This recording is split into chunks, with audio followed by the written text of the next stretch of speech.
Is that in, is that, what is this?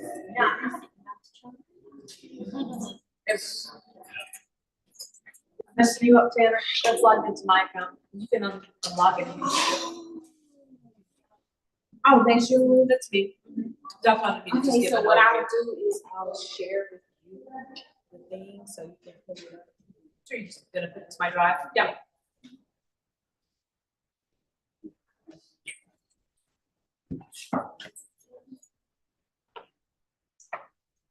Good afternoon.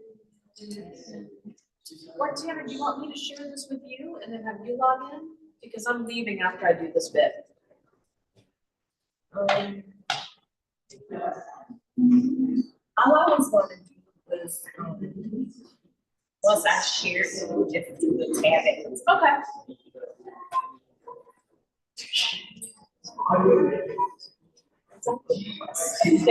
Yes. Well, I've got both boys have music lessons this afternoon. Oh, you are already, it's already shared to you. What can I drive this home myself? Right, it's home. Little guy Plays the violin.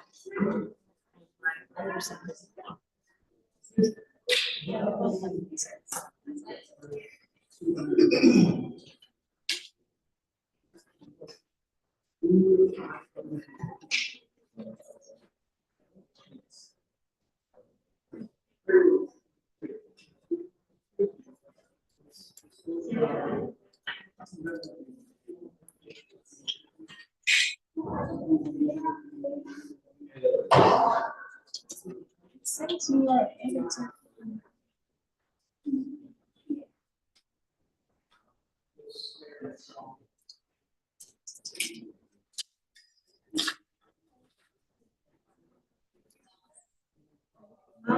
You can sit wherever my name is.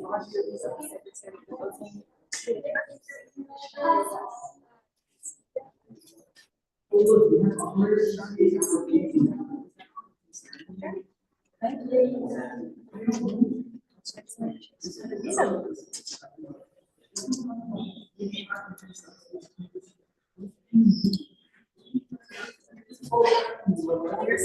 There's some hard copies.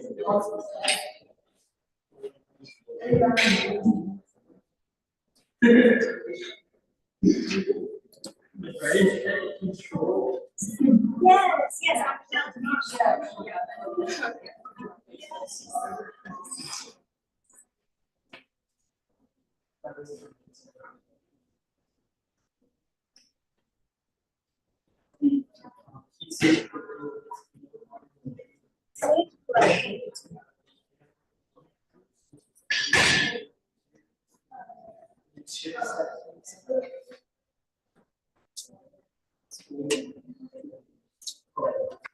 You can just do it the other way around. I'll share this with you. No, okay. Whatever works for you.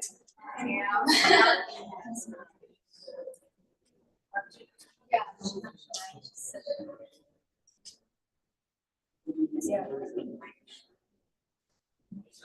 Maybe 15 minutes. We travel for, yeah, actually. Friends. Oh, that's what you want to do? So she's a senior daughter. Yes.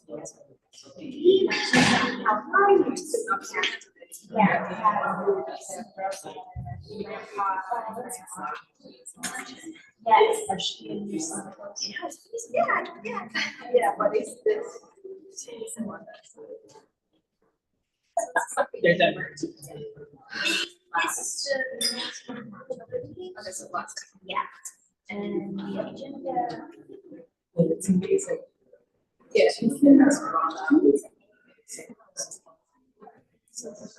Chief was.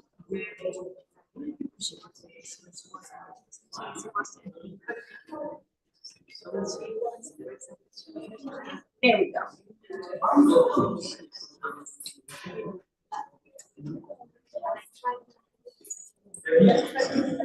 So I'll just get. But no. Even sharp.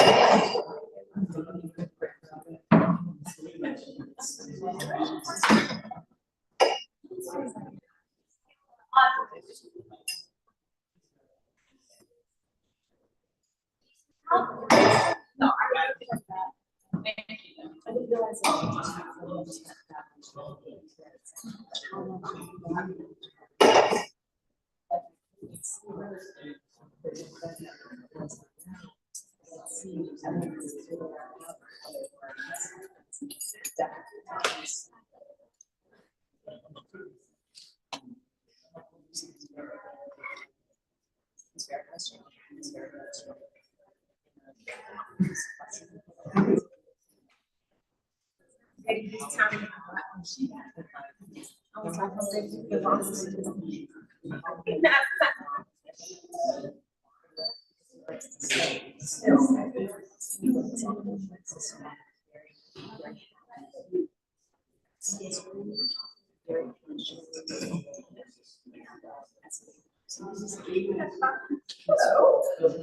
got a text from me and Matthew.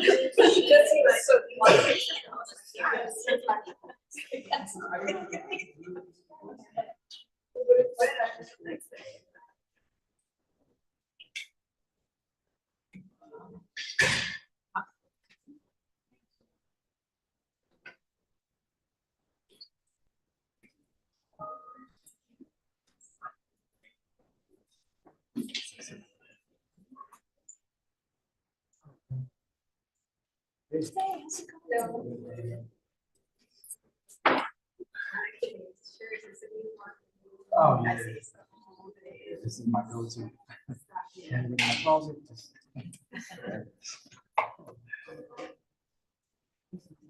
Think much in the morning.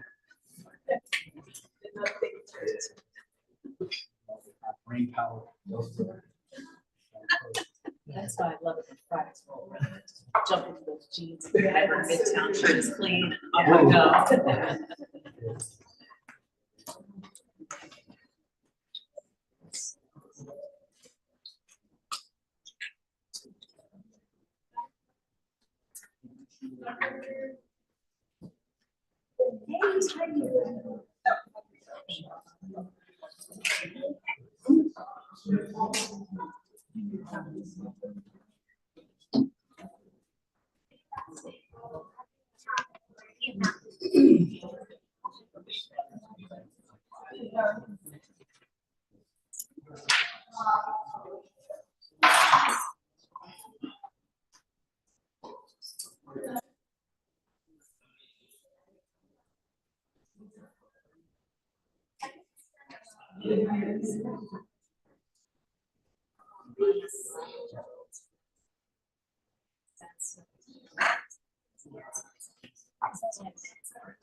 Dr. need to formally convene the meeting, or you want me to just get started?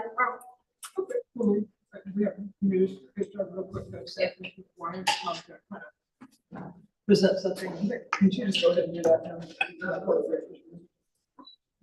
So I asked, Chairman Pryor, and talk a little bit about what you're doing for grading equities. It's kind of started out district wide. And so we are in a special dispensation because we are giving up the project. So, an innovation project. So we want her to talk about kind of clear up the city. They want the code team to understand what I mean. Good afternoon, everybody. For those of you that haven't met, I'm Karen Fry. I'm one of the assistant principals here. Just to let you know how I fit into Midtown. This is my 20th year at Greater Midtown. I've been in the district for 29 years. And I work with a team around exploring basically grading equity at Midtown. I'm going to kind of fly through this slide presentation, and I can certainly make it available to you if you want to go back and look at it. Ms. Taylor, can you get a new slide presentation on this? So I think it's fair to say that Midtown operated ahead of the curve around grading. And we started really taking a close look at our grading practices and how our grading practices impacted students the beginning of last year. And we worked with the Atlanta Public Schools Office of Innovation, and we went through a very structured program. This is just kind of an overview of the various phases. We went through all of these, and we came up with some wonders, some things that we felt that we needed to solve, and then we gathered some data to get some more information. So when we embarked on this journey last year, we were trying to solve several things, but two of the main bullets are highlighted in green here. An overwhelming number of graded assignments caused students a great deal of stress, and we found that students were often failing classes not because they hadn't mastered the content, but because they were buried under a lot of missing assignments. We wanted to bring the focus more on learning and mastery. So then we went through, we gathered some data, we put some surveys out, and surveyed the teachers. And the teachers, these are some of their concerns. I won't read them to you, kind of just glance over them.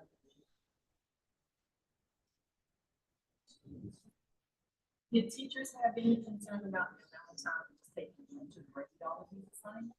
All we were concerned, yes. And over the years, we tried to address that by putting deadlines along the way, because without those deadlines, at the end of the semester, the last 2 weeks of the semester, teachers would be buried under literally hundreds and hundreds of assignments, some of them going all the way back to August. And that content is like water under the bridge at that point in time. Those formative tasks, and they've already had the summative tasks, and they have moved on.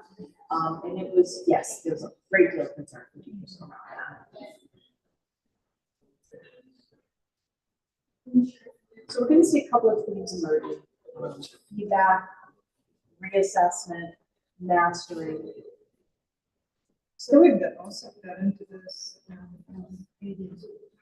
this is the students' mental health advisory board really talked to me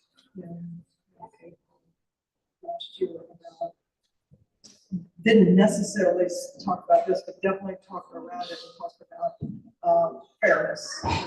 It's a huge thing, is how teachers grade, because sometimes it is subjective. And how they were just very concerned, so SGA as well as student government, just also about doing something different. Put a survey out to the students. About 426 responded to the survey, and this is across all 4 grade levels. And these were some of the things that showed up in their survey. I highlighted some of the ones that I think are really, really critical. Students could not explain how their grades were calculated in their classes, because teachers were calculating grades in different ways. Some had 6 different categories with different weights ranging from 10 to 60%. Other teachers had a completely different way of grading that. And so that was very confusing and stressful for students. Students also felt like their grades didn't reflect their mastery. They really just reflect whether they have completed the various assignments and tasks. Many students felt that grading wasn't fair across the board. We asked them for the single most positive change that could happen in their world, and they said that the only homework should be work if they don't complete a class. I think that we weren't surprised to see that. But as we dug into this a little bit more, it started to make a lot more sense. They also said that having retakes and test corrections available to them would be very, very beneficial. Previously, we only allowed reassessments for students who had failed the test, which was really not fair to students who might be a bit higher achieving, where they weren't satisfied with it. They wanted a chance to go back, study some more, reassess, and reach for a higher score. So based on the survey data, we kind of adjusted some of the things that we were looking at. Again, Students were objecting to the amount of homework that they have. Homework was creating an equity issue.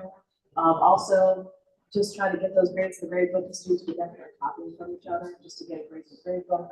And again, the concern around homework. So we looked at some recommendations. These aren't necessarily things that we went with, but these were things that we were going to explore and want to know a little bit more about. So again, what should we do about homework, if anything? Homework should only happen after students have had explicit instruction. And in order to try to curb the amount of cheating, recommendation was that assignments that are graded should require some originality, processing of material rather than simply copying. More worthwhile assignments. I'm just going to hit the right-hand side to clear up the confusion that students were experiencing. Have consistent and fewer grading categories. So basically, uniform grading structure in all classes. A weighted summative work, which is going to be grading students for mastery, as opposed to heavier weight on smaller assignments, which is just completion grades. And we already have a lower requirement set by the district, which is teachers have to input 1 grade per week.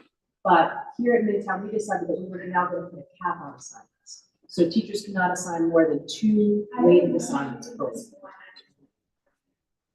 So this is what we landed at, and this is what we are operating under right now. I know that there was some confusion with the district making some sweeping changes across the board. I can reassure you that those changes really don't impact Midtown at all. We are right today doing the same thing that we started doing at the beginning of the school year, and that is thankfully because we didn't have teachers entering the missings in there. Those missings are kind of the things that got tinkered with behind the scenes by the district, where they were automatically calculated from an M, which was a 0, then they were calculating as a 50, then they were calculating as a 0 again, causing a lot of jumping around in the grade books. We didn't see that here in Midtown because the teachers were manually inputting that floor of 50 for the formative assignments. So what you see here is across the board, students' grades are calculated in the same way. 40% of the students' grade in any class is based on formative classwork. If a student does not turn in a formative assignment, that missing assignment is entered in as a 50. It has a grading floor of 50. If a student does a task but receives a 35 on the task, a 50 is inputted into Infinite Campus, and they get a comment on the right-hand side that says the original student is 35. So this is lightening the weight of formative assignments on students' averages. Summative category is worth 60% of the student's grade, so a heavier weight on student demonstrating mastery of the skills and the content. And you see at the very bottom, students' grades are entered as earned.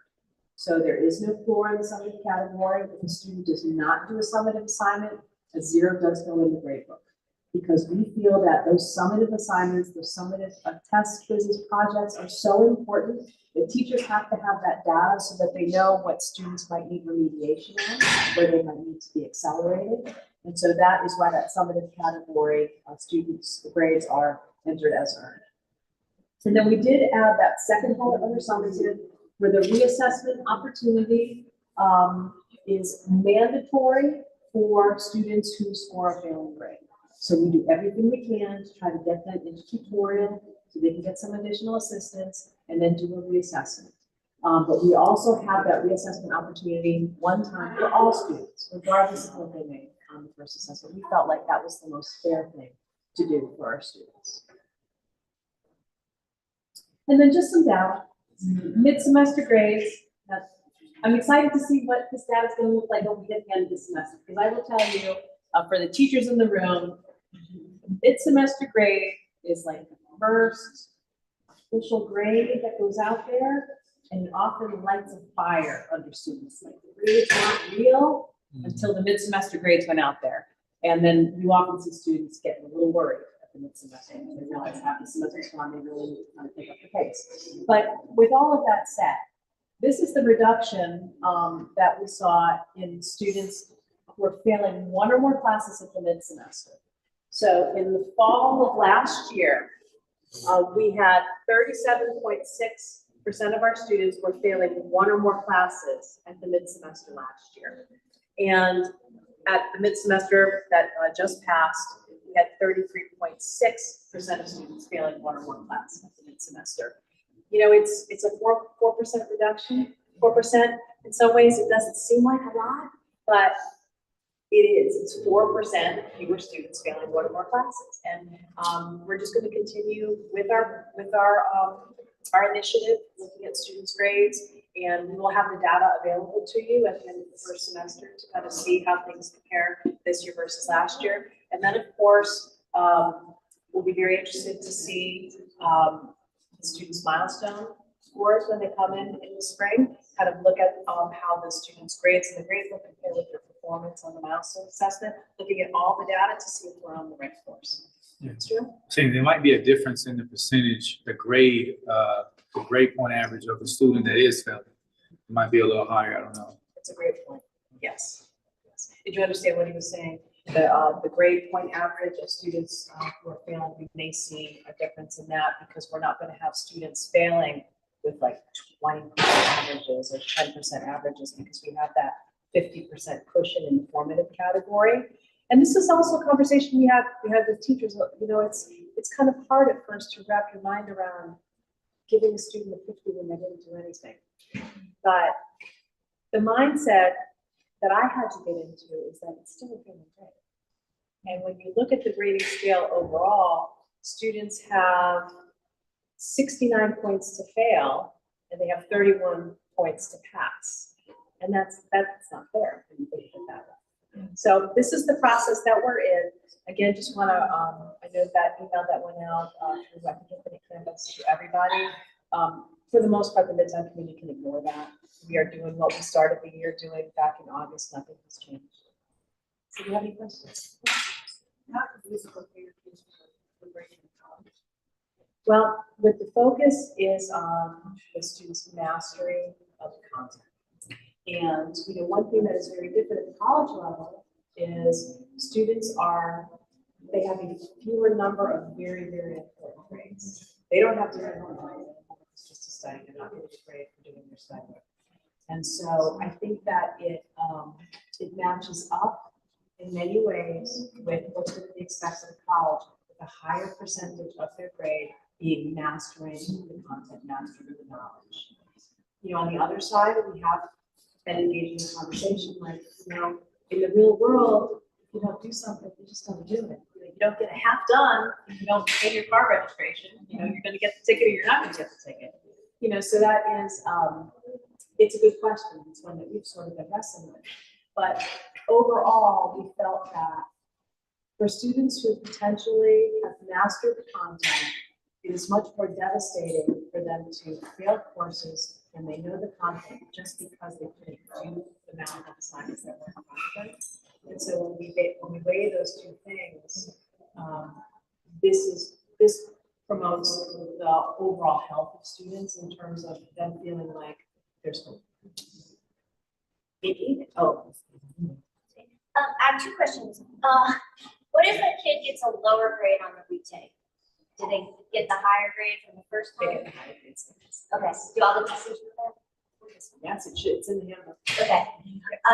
And then, is there a policy between test correction versus retake, or is that up to the discretion of the teacher? Because I've seen, you know, sometimes test corrections are offered, sometimes retake. So. And if I'm wrong, I do think that that's up to the discretion of the teacher, and that's because if a student has already demonstrated mastery on a certain group of standards, why reassess them on that again? Let's put the focus on the standards that they didn't master the first time. But maybe I don't question this statement. Even with them being given the 54 the missing or the lower grade, how's that motivating them to even master the content? You know, it's because I'm getting a 50. I'm not doing anything. I'm gonna get a 50. So I really don't have to turn it in. Yes. So what is motivating me to learn the content when I'm given a grade? Yeah, I think it's a great question. And my thought on that is that the grade book tells the story. So if a student is failing the course and get them into tutorial with that teacher. Teacher opens up the grade book and sees 50s for work that's not been done, and the conversation the teacher has with the student is, hey, if you did these formative tasks along the way, then I would know where the gaps were in your learning and your understanding, and then I could help you. But without the map, which is the formatives give teachers a map, without the map, I don't know where to push you so you can get to the end. It speaks to intrinsic motivation. Yeah, it does, but I just think that the pendulum at some point, we're gonna be leaving a lot of students behind. A lot of students are gonna be leaving a lot of stuff on the table. And they're gonna just be waiting through this process. And then at the end, when they see that they're not mastering this content and they're gonna try to play catch up, it's gonna be even a more mental strain on them, because at that point, they're gonna be like, oh my God, I'm at this point and now I need to try to get to this next point and I'm not. And am I gonna put in the work to do it? When at first, I mean, I'm coming from a whole different generation. We got a zero, it was a zero. And we just knew we had to work harder to get to that point. We weren't given anything. And to me, it's just like a kickstand on a bike. We just setting up, to me, I feel that we're setting them up for failure. Even looking at the numbers and the data of the ethnic groups that are impacted with this, I think they're going to be more impacted and they're going to be less prepared, and the graduation rate for that impacted group, to me, is going to decline. And you're going to either have them dropping out of school or just wading through the water and people pushing them in. Because we did come through this era of no child left behind, which I think handicapped a lot in a particular ethnic group. And I just think that this is just another Band-Aid over a cut, because we're trying to get to a certain point. And I just think that we're gonna see that we might not see the impact this year, we might not see the impact next year, but in the coming years, we're gonna see a big, huge impact where we're gonna be like, did the school system fail these students in some way? And they're gonna be out, and it's nothing that we're gonna be able to do to help them. And so the job market is gonna be different for them. Education is gonna be different for them. Some people have the job. I mean, I can look at myself. I hadn't planned on going to college. And so it was just brought to me, something was laid in front of me, and I was like, I'm not gonna be able to function without an education. And so I had the drive to get to where I need to get to. And I had very good mentors once I got to the college level that kind of mentored me into that process to keep going. You can do this, you keep going. Remedial things and stuff, yeah, you had to do it, but most people won't do it. So I guess I did omit kind of an important piece of this. And the first thing I would like to remind us is that the summative category, that is not like a final exam that they take at the end of the semester. The students are taking they're doing summative assessments throughout the semester. So it's not like they failed the big tests at the end and they're not successful. So I just have to put that out there first. But additionally, we're building a very robust support system for students, because if you remember, we said that reassessment opportunities are mandatory for students who fail. It's also mandatory that the students take those summative assessments. And so we are working on a unit recovery program. Dr. Namias has been piloting that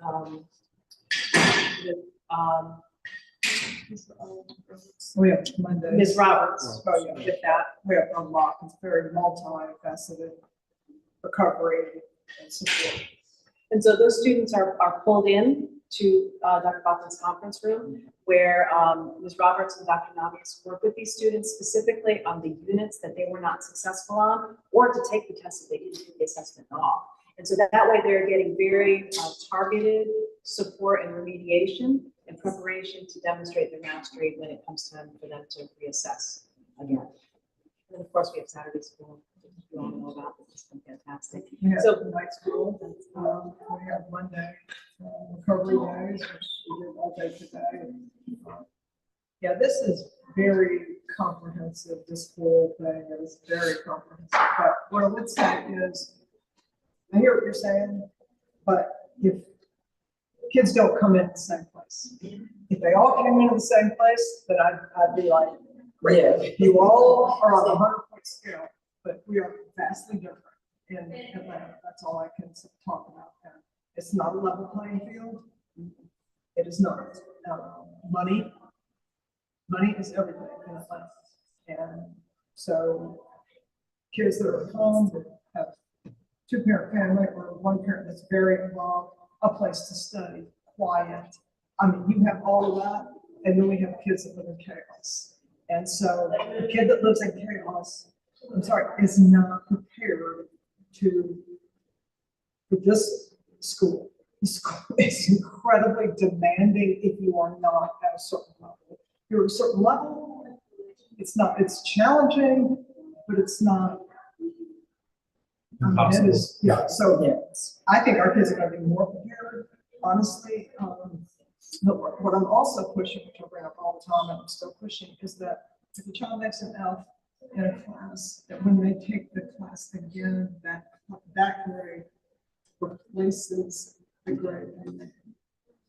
So this is just a kind of a mission of ours, but our kids are not in the same place. They're not come in ninth grade all ready to go, and it's not. And we just can't ignore it. You know, we cannot ignore that. I feel like we're failing our kids if we just, you know, if you make a 14 on a chemistry test, you can't recover from that. I don't care what you do, you cannot recover from that. So then you fail chemistry. And so you can switch to environmental science next semester, but you failed chemistry, so you have to make up that chemistry, or you have to take more science. You know, it's it's a real challenge to go to school. It's a real challenge for any kid, but for kids that are already behind, you know, reading on the 4th, 5th grade level. I mean, Mr. Hill knows this, the science, the vocabulary terms, if you haven't heard photosynthesis, 27 times in your life, you can't learn it at 14. Yeah, it's Complexity of photosynthesis. and all the concepts. Yeah, so. I think I finally have had an epiphany on this because I have shared Regina's concerns. Oh, it took me a long time to get to this point. Yeah, so seeing these numbers on the grading scale, plus the other slide, yes, I've had an epiphany. A kid has to get all the way up to 70 to not be failing. So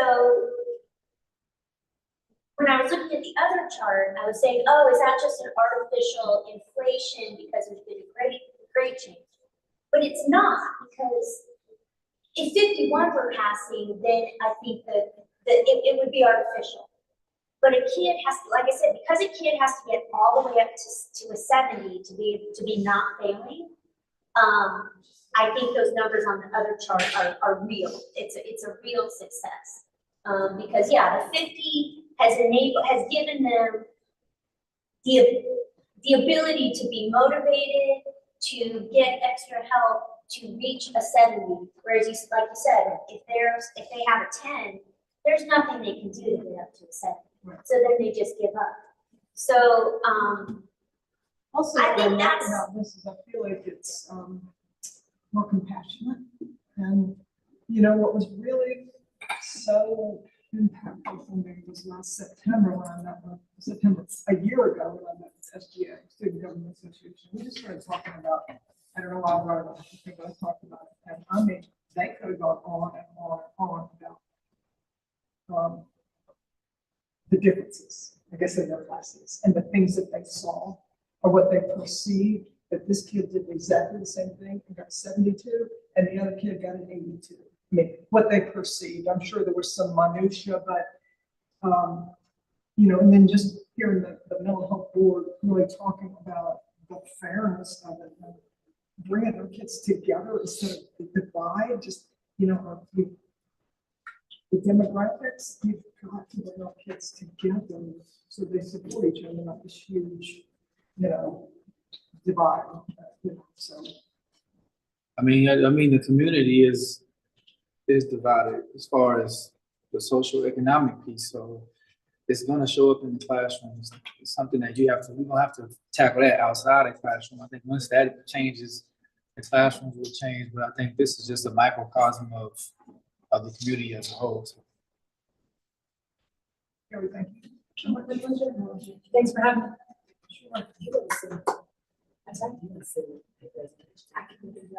Yes. Okay, thanks. With all the milestones or anything.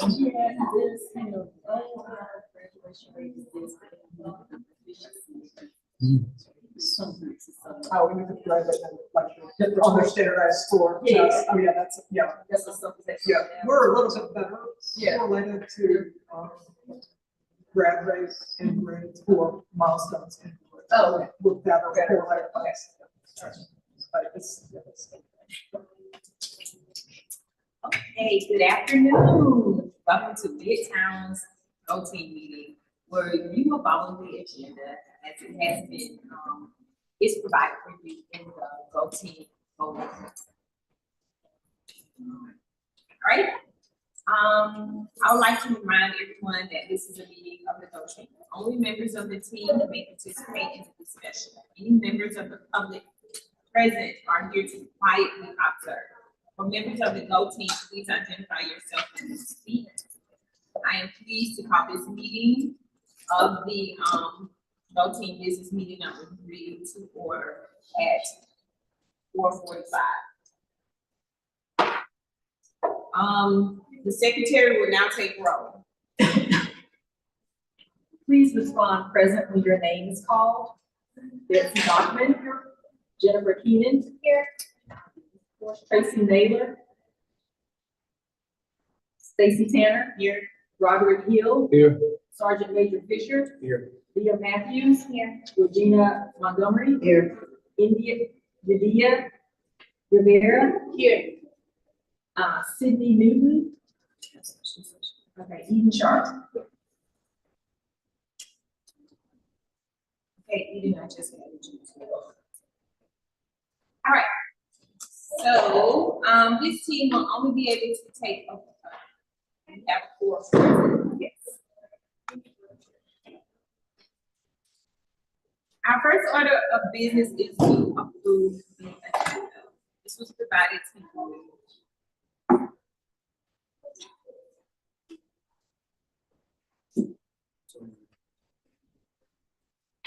So what we will be discussing is approval of agenda, previous minutes, additional action items, strategic plan update, ranking strategic plan priorities, 45-day continuous improvement plan check-in, winter map data,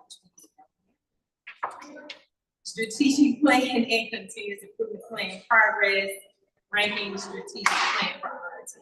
So they had it twice. It is a discussion and it's just an action item. So, then we have the principal's report, the cluster team report, which is not going to get to, and then a STEAM report, and then any announcements. All right. Are there any changes to the agenda? I just may I have a motion to approve the agenda? Make a motion to approve the agenda as written. All in favor say aye. Who seconded it? Give me a second. Oh, Jennifer, second. okay. Okay.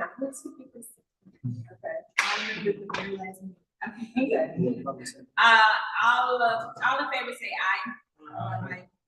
And opposed say nay. I'm sorry.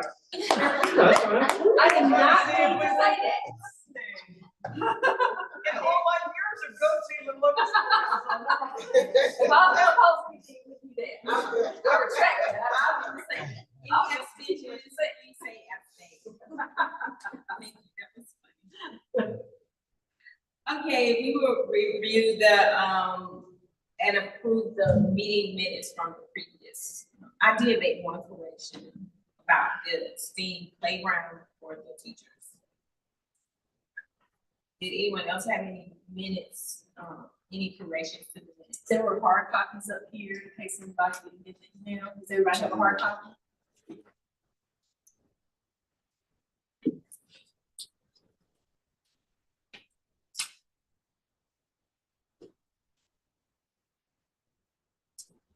Okay.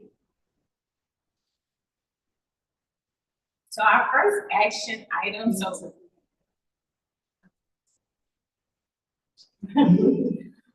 If there are no corrections, may I have a motion to approve the previous meeting's minutes? Jennifer Keenan, so moved. Any person to second it? Any abstentions? I mean, all in favor say aye. Aye. All opposed say nay. Any abstentions? Say abstain. Okay, so our first item of business is basically, we are here, voting, will take an action, vote on the school strategic plan, and vote on the grant strategic plan priorities. So, that's where we are. Basically, we have gone over the continuous improvement plan and strategic plan, like for the past 3 meetings. There was one question about, based on the year-long plan, what actions has the school already completed?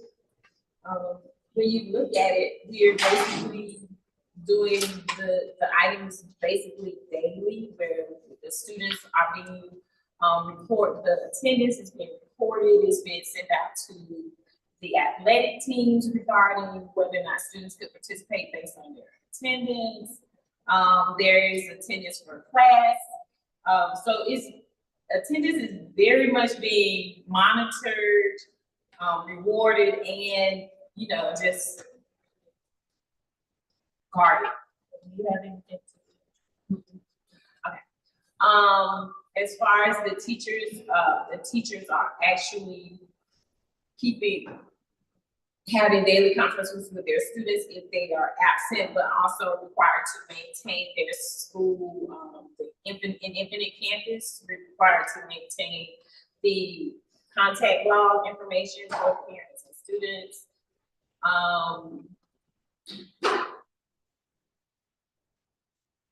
We are, as you just heard from Ms. McBrien, guarding ways to prevent students from failing, doing things that are proactive instead of reactive regarding grades. And then basically we are on the right track for our school improvement, continuous improvement.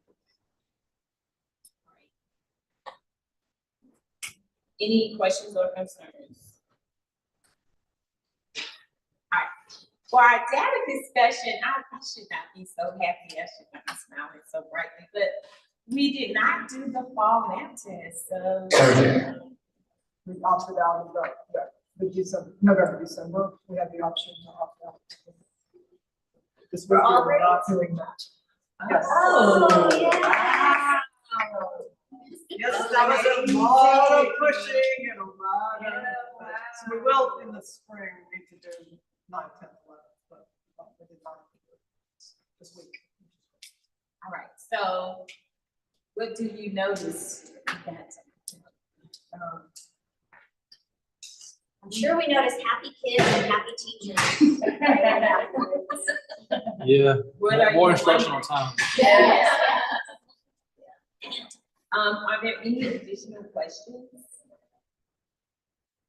Is this, are you seeing a trend to your awareness? Are you aware of any other trends like other schools just right now? Yes, there will be a couple of schools that opt out, I think, North Atlanta maybe, but there's, some people are always afraid, well, they want to opt out, they're afraid to, but we just, after 2 years now of seeing that we saw nothing in this administration. There was nothing to get happy about. It was a decline, honestly. So, so I'm hoping that the spring, we'll see the growth, because growth is part of it. It's part of our plan. to see the growth on that. But it's also possible because the math was something Dr. Herring brought forth 3 years, and this is the 3rd year. So it may be that it's not even relevant. Okay, so we're going to review our strategic plan progress. The first item was percentage of students who graduate in 4 years will increase 89 points from 89.8% to 93%. And so Dr. Bachman's going to. So these are some strategies that we've been using. And as you know, our graduation rate for 23 was over 90%. 91%. So we feel like we're on a roll here. We need to keep it high. And a lot of that means tracking down kids that left. I mean, that's what the graduation rate is. Do you graduate? Can you account for the ones that started in 2020, I guess? The ones that started in 2020 as 9th grade, can you account for them? That's what the graduation rate is. People don't quite understand that it's not necessarily a grade, or can you account for them? You know where they are? They finished. And this school, it's a challenge because we have a pretty high rate of students in transition shelters, doubled up, things like that. And sometimes kids do leave without any notice, and it's really hard to track. Even in the 2023 with all the internet and all that, it's hard to track kids unless we get a records request. And unless we get a formal records request, that's the only way we can mark that they have entered another school. We can't go with error, just withdrawals and says I'm going to Cedar Shoals High School. That Cedar Shoals has to come down with a request. So it's a complicated process, more than just, oh, how come Midtown has 10% of its kids that are graduating? It's way more complicated. Can I add also the Hispanic that are coming from different countries, even though they have a year that they have to graduate, they have to put it, lower, they have to repeat or take some other classes in order to graduate. Mm-hmm. And that affects the graduation rate as well. So they might graduate later. Yeah, they graduate later because we have some students that's supposed to be like their year is supposed to be maybe 12th grade or 11th grade. They have to start in 9th grade because they don't have the credits from the countries that they're coming. Right. So these are just some of the strategies again that we're using to try to keep our grade rate high. So more emotional. Just a gentle reminder, we're going to rank these from the ones that we're most empowered and passionate about to least. So the first one was fostering academic excellence, and this one is building a culture of student support. So the next one is equipping and empowering leaders and staff. And that's with the use of our CELT, which is the special education support teacher. And then providing infrastructure and staffing necessary to address technology across the curriculum. And we're continuing with the one-to-one Chromebook initiative. Yay! And we are also providing instructional materials and manipulatives to enhance the environment. We have Dr. Bachman, he helped us purchase some STEAM cards for the teachers. One is a podcasting card, one is drone card, one is for like video, like blog. And then I think it's one more, but basically these, like Mr. Loney's social studies class was doing podcasting, so he came and got the cart so he could have his kids to actually use the microphones to help enhance that experience for the kids. And then we also have 3D printers, which the Spanish teacher and the science teachers have been, the chemistry teachers have been using. And then, increase the number of teachers with credentials and certifications.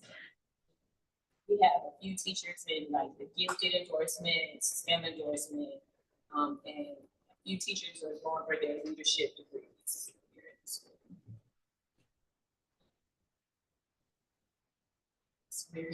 And the last one is creating a system of school support.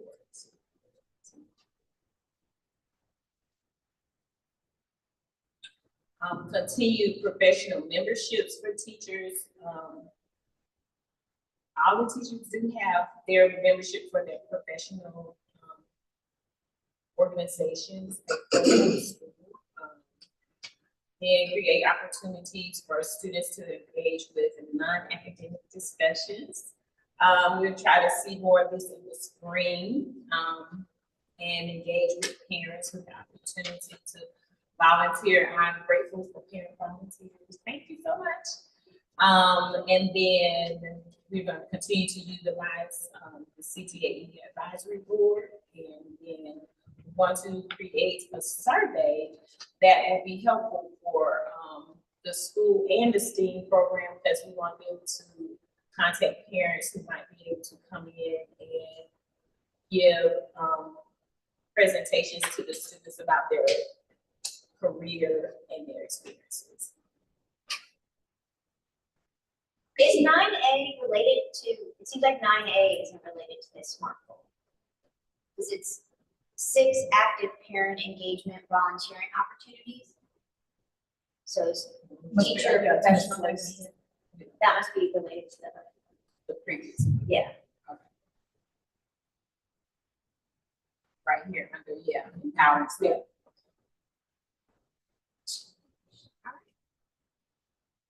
All right, what progress has been made towards we just discussed the progress that has been made, what evidence do we have? Now, based upon what we discussed, are there any other adjustments we may need to add to the strategic plan, like focuses for, you want me to go back to the slides? So, are there any additions to fostering academic excellence for all? Well, I've asked in the past about limiting the number, having a maximum number of AP classes that kids can take.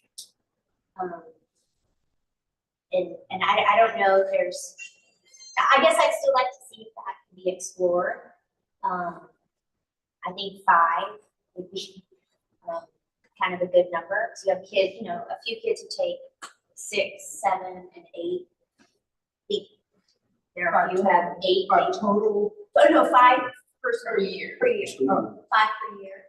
Because I think there's significant pressure on class rank, even though people say class rank doesn't matter. I think, for the top performing kids, it really does. Mm-hmm. And so there's a lot of pressure to make sure they take more AP classes to maintain their class rank.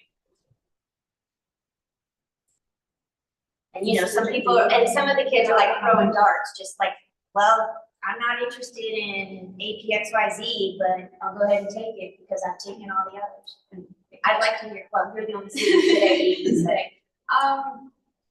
From my experience, there is definitely a pressure to take more APs for class rank, but a lot of students don't even know their class rank to begin with. So it isn't an exact pressure. Like, I know how to request mine, but very few people do. And basically from that, having restriction would be a good idea if students really did feel like, I believe that colleges do think that class rank is still pretty important, even though there is, obviously factors that weigh in, like the amount of clubs you're doing, the amount of like honors classes, etc., like art classes that you're taking. And so I think that the 5 max might actually be a good idea. Maybe a little above that. I feel like maybe 6, honestly, because some students really do want to push themselves, and maybe there should be some system or some way where you can incorporate and service effectiveness who do want to take like AP classes, but I feel like that might be possible. So having like a 5 to 6 limit might actually be a good idea per year at least, because I know you have to take only one, I think, the freshman year, but you can overload, I guess. And then from there it's like 2, and then however many, and however many senior year. Right.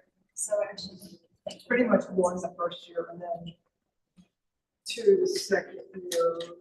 I guess that, yeah, it depends on what you come in, but yeah. 10th grade is turned into like 3 now. Stat in there. I think it'd be good if we solicit input from the primary schools. I think we kind of spitballing what we think schools are looking for, the top tier schools.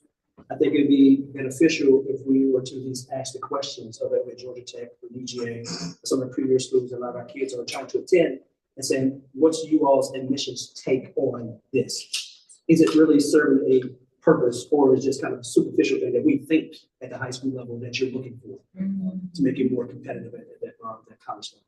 And we've done some work on what colleges accept what classes as AP. But if the real thing is GPA, I mean, if really it's just GPA, then we're not hitting the real reason. You know, I don't know this. I don't know a whole lot about colleges, college acceptance, and I'm not there yet. But so, what does a college like? How far does a college look?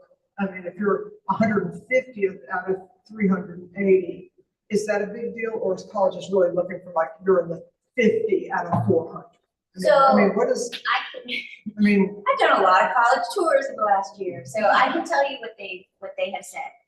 One of the things that really resonates to me and it's motivating me to keep bringing this up is they say, we are evaluating students compared to the other students in their school. So if you go to a school that doesn't offer AP classes, you know, if you're in a rural school that has no AP classes, you're not going to be penalized. But if you go to a school that offers a lot of AP classes, we want to see that you take the maximum amount that is available to you. So those top students, what they hear is, I need to take 7 or 8 because I'm AP competing classes. against the people in my classroom. Right. I know Billy Bob is taking 7. I better take 7 as well. And then, you know, class rank, it's you know, the Ivy Leagues is top 2%. It's not top 5%. It's not top 10%. It's top 2%. So I just feel like it's a lot of pressure. And then students who are exploring other things can be penalized. So for example, if you had a student who, let's say, was taking 4 years of orchestra and 4 years of journalism, you know, that's great, exploring 2 different things, but that student now has less opportunities to take APs. So she's gonna fall behind in the class rank because she is taking 4 years of orchestra rather than just, you know, sucking in random AP classes. So I see it for these top kids and the pressure just to, it doesn't, yeah, I don't care, it doesn't matter which APs I take, I'm taking 6. It's not, I'm taking, you know, the ones I'm most passionate about. Yeah. And from that, I have the privilege of having a college counselor who worked for Georgia Tech admissions for a while. And she kind of explained to me that students from Midtown, because we don't have a packed AP class and like we need as many as we can, they are looking for 12 to 13 AP classes, like to get into that school. And Georgia Tech is a very good school, so I understand. But if we were a school that didn't potentially, if we capped our APs per year, then I think that would give students more of an opportunity to compete against students who, aren't doing any extracurriculars but are having classes. So it wouldn't impact the GPA because everybody would have the same opportunities to make a 4.2 as, Because I see freshmen now, like this did not happen in my year. I see freshmen taking 4 AP classes, which I completely have that. So it's just, I think it's more competitive as each year goes on. So we wouldn't take this on, but we could take this on as a committee and really try to do some work. I mean, we're definitely working with like our home school. Yes. Parents can get crazy about AP. I definitely support that. I think it's you know, even my daughter Debbie was like, she was like a month ago, she was like, okay, I'm gonna take these two. She's gonna take these two APs in what's going on.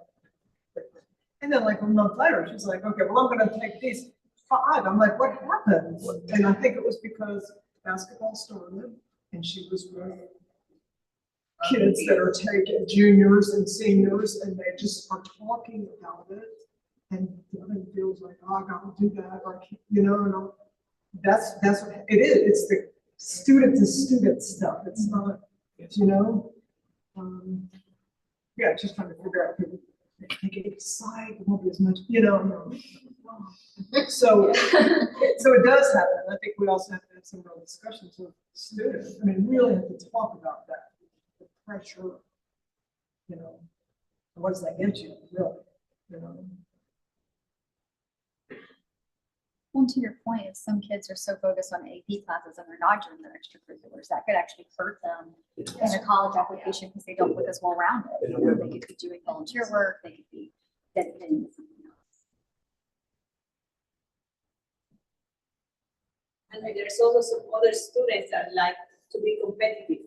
And it's not because of other students, it's because that's their nature. And it's like, for example, my son that graduated, he was saying, I love Midtown and everything, but they don't have enough AP classes. Like in, you know, in the like in UNED or something like that, they have more. I wish I have more, or the private school that have more that I would take. And he actually, when he was going to 10th grade, he wanted to take physics, AP physics, and that's not, he cannot do it in 10th grade. So he just convinced the teacher, he talked to, I have to go, I talked to the teacher, and she let him do it. And he was so excited about that because it's not because other students, it's his nature of doing, and you know, it's, I don't know, and he was saying that it was not enough AP classes for him. Okay, that makes me wonder, because this is going way also off our agenda, but it makes me wonder if we opened up choice, not necessarily kept it to like, okay, AP physics, that's 10th grade. I mean, well, not, that's it. If we offered some choice, would kids maybe focus more? I don't know. You know, would that make a difference? Like, if you could have taken, what are you taking? Okay. So, are you taking the science? Biology? That's good. That's a good step. So I just wonder. I mean, I'm gonna have to think about that. Like, if a 10th grader really wanted to take AP physics, why not? We also want to say, don't let that lead to more AP. I mean, that's the thing is, you know, I don't know. Just you have to look at this school. You have to like look at everything and see if there's a way to get what you want and it doesn't cause unintended consequences.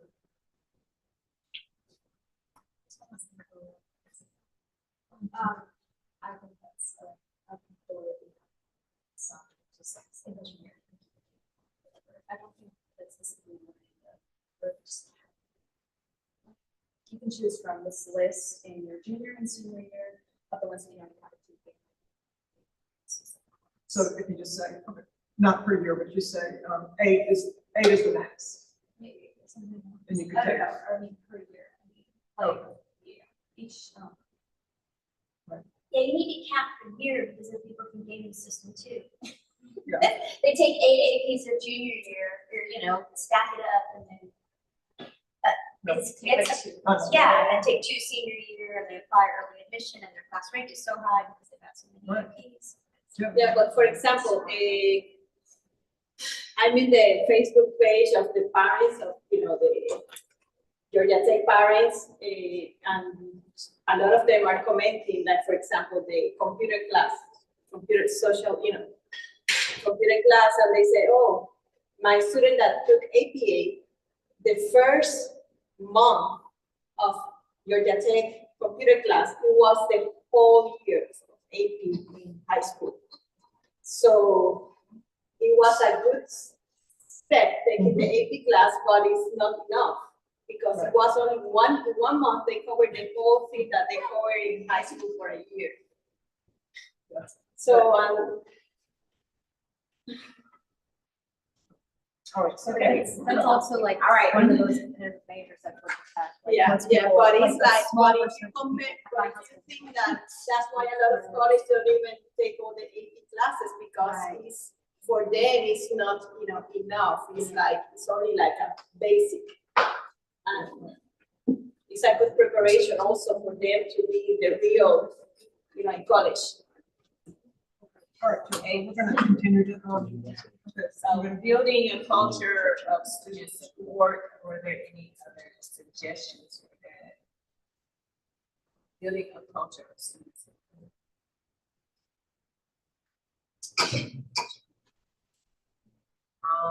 Including and empowering leaders and staff.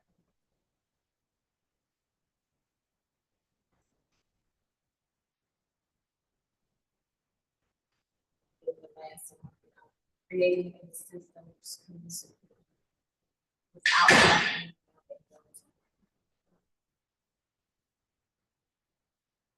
non-academic discussion. Okay. I think that means where it's kind of social, yeah. Okay.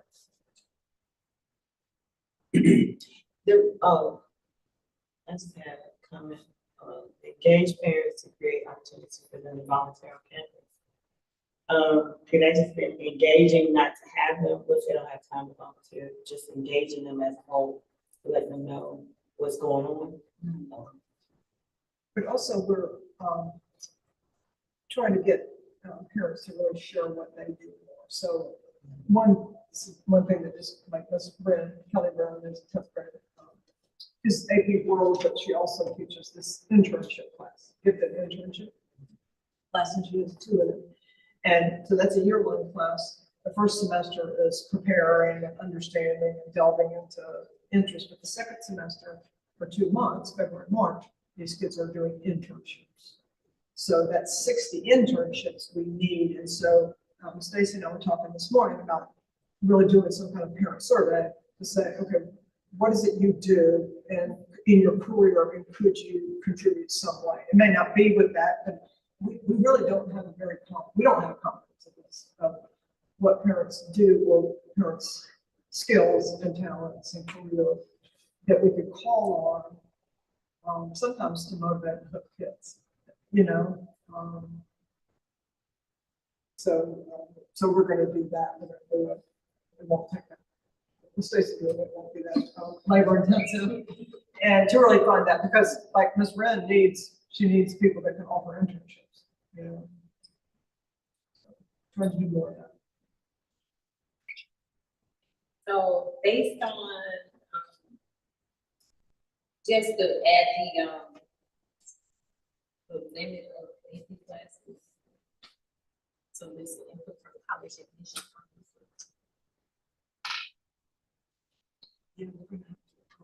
We'll brainstorm. I know we go tomorrow morning, but we have a meeting with the mental health advisory, so we can. Let's maybe or maybe it's for the new people. It might be for the new people. But we can start a discussion with that group as well. We also have a parent call.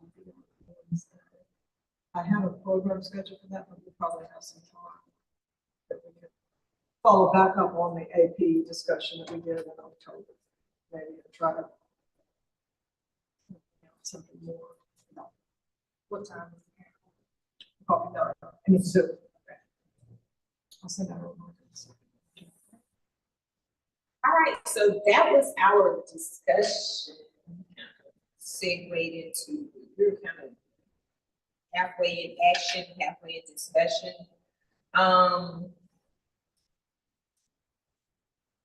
Would anyone like to vote on the, so which one do we want to have as our most important?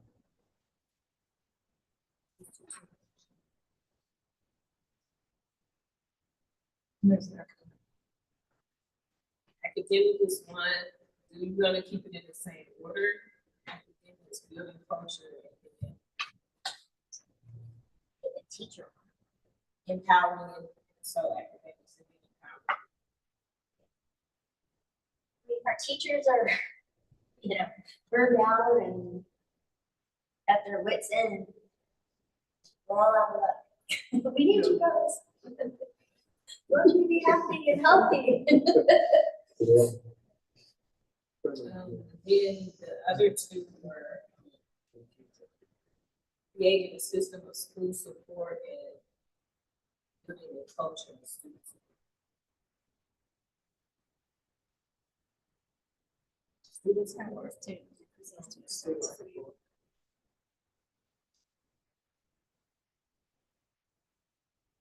So I have as our order academic excellence is number one, empowering leaders and staff is number two, and student support and then school support.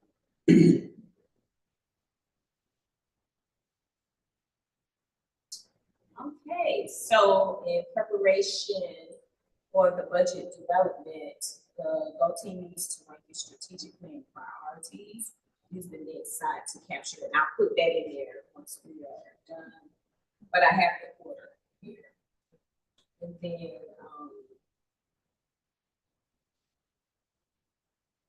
okay, so we're gonna vote on the rank of the strategic plans. So do I have a motion to keep our strategic plan order as academic excellence, empowering leaders and staff, student support in school? So moved. Second. All in favor, say aye. Aye. All opposed, say nay. Any abstentions? All right, principals report. Okay. I'll just talk about some, just a couple things that we're thinking about moving into next year because of the budget and that kind of thing. So we will next month start talking about budget, January. But we're gonna go, try to go full time with our ASL program. It's on right now, it's happening. So go full time so that we can have, level 3, which would be great. So with Ms. Lee. And then, looking to add, a physical science course. So we're doing physics, so in 11th grade. So adding so that you have 3 choices, AP physics, or normal physics, as we know. AP physics, or physical science. So every student has to take at least one physics-based science in high school. So the physical science in 11th will, that meets that requirement.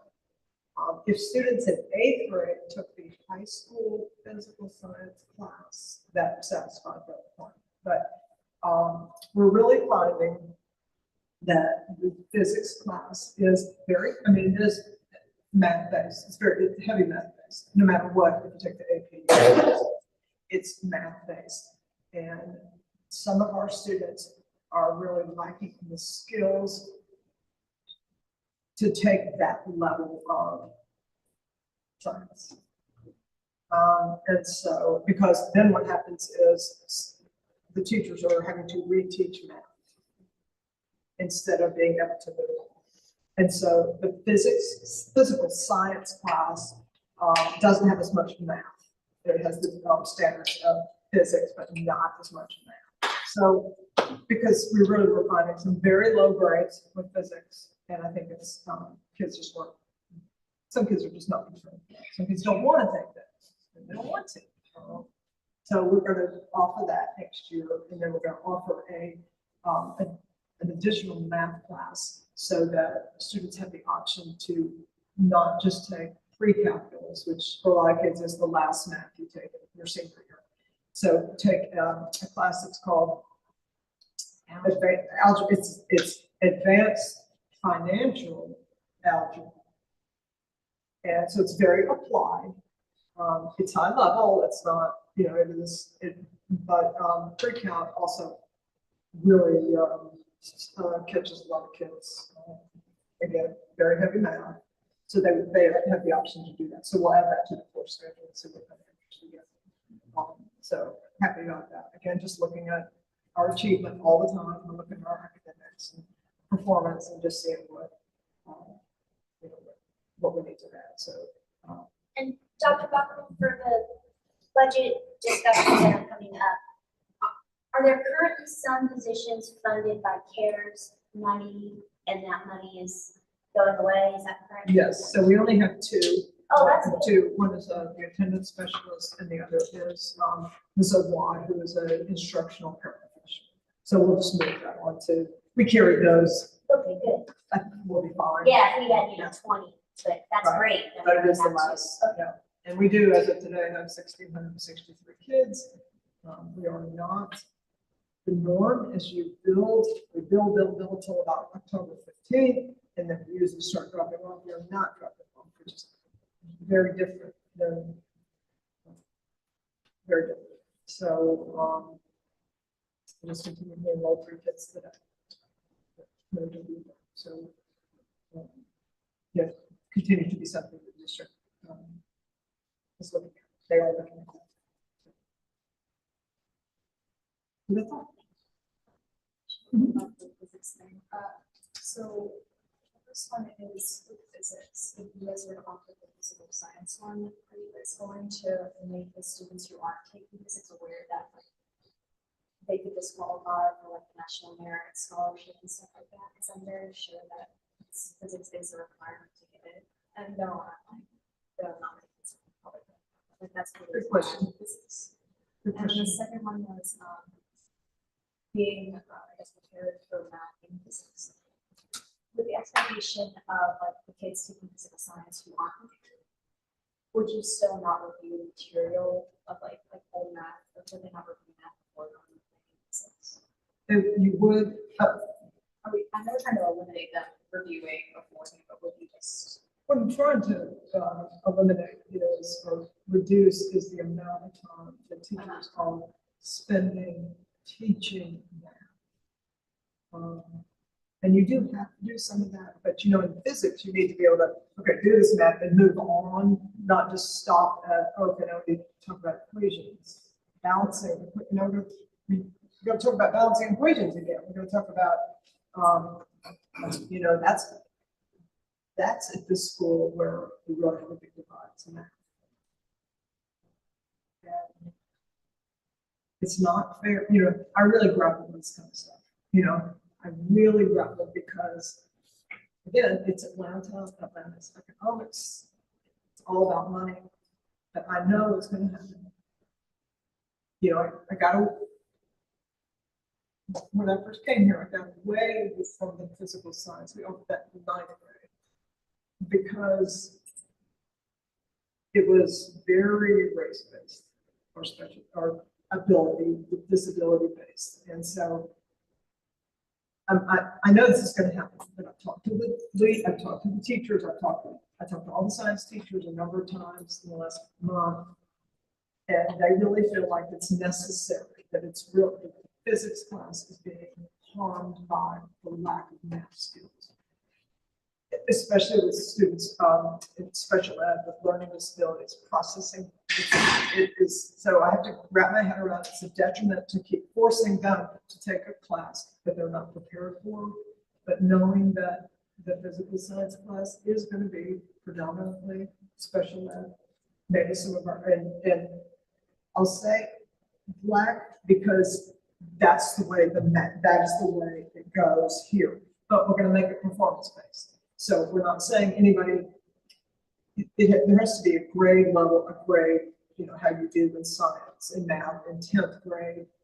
So, we're not we're going to still have a choice. Any kid that wants to take physics is still, but I know what's going to happen.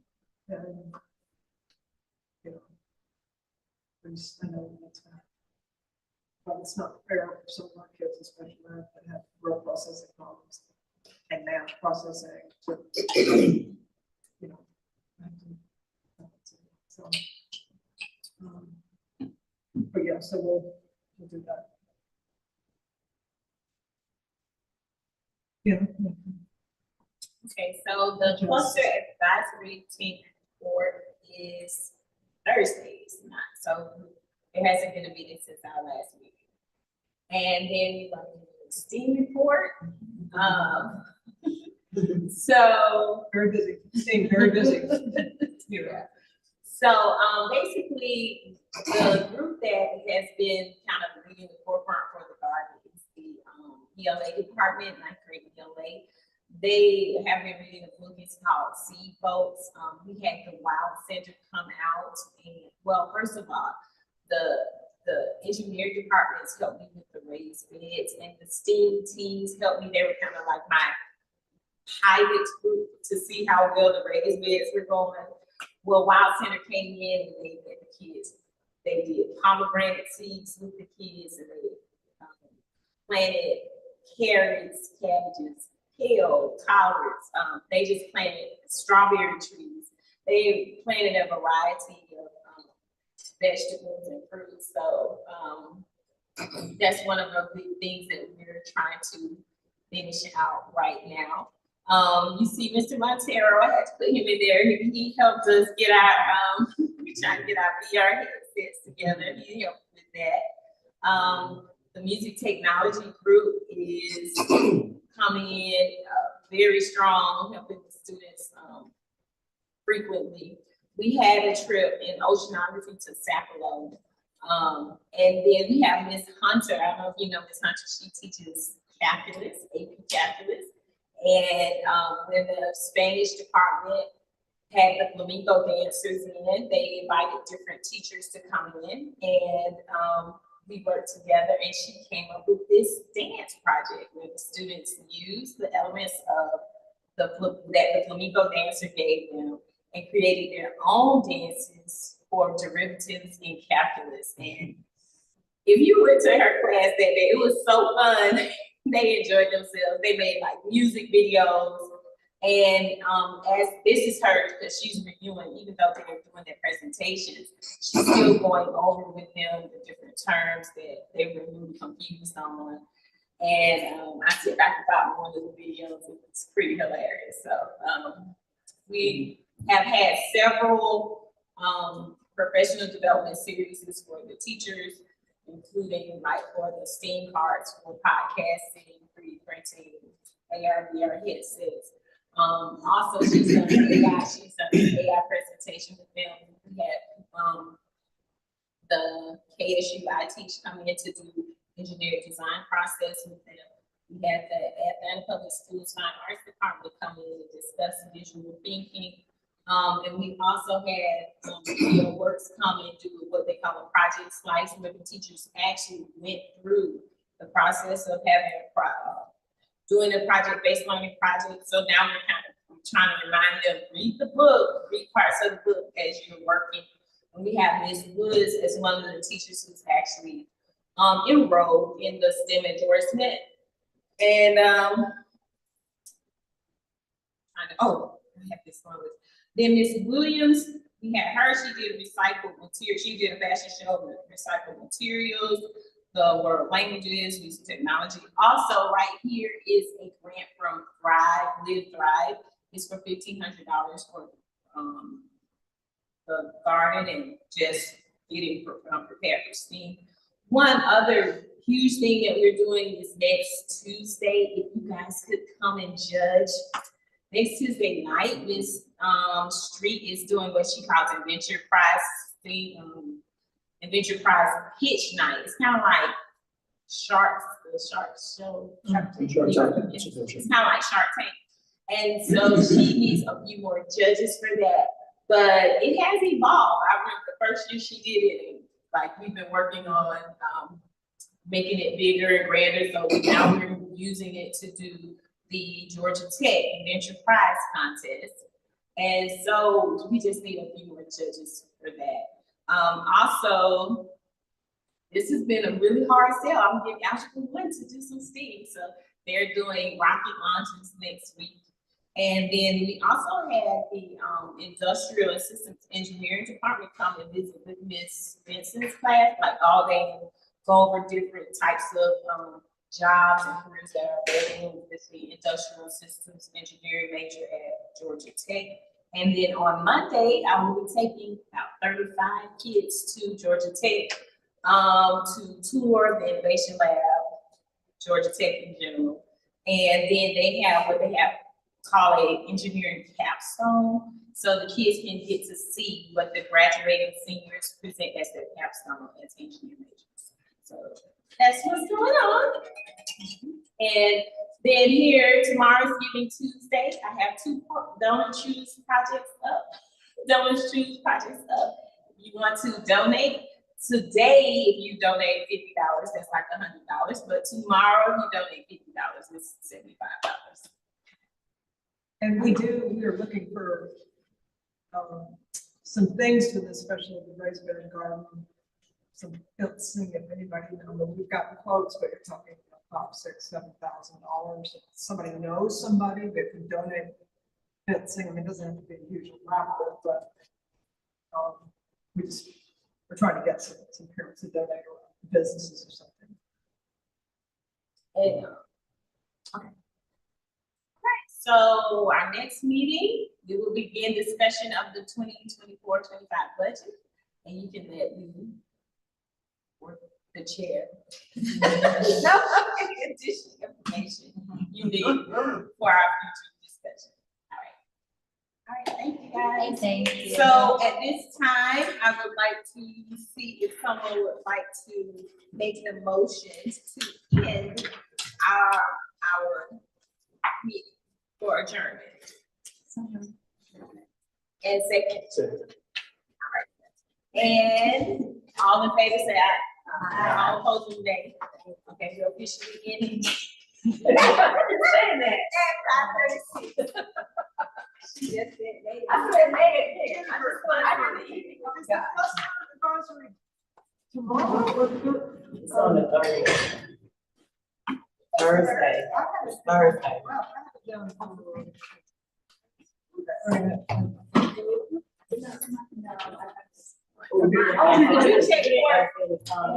check for comments. Oh, no, it says November 29th. With it. Yeah. Okay. I'll do presentations. Because I can't do it like that. I can do the 29th.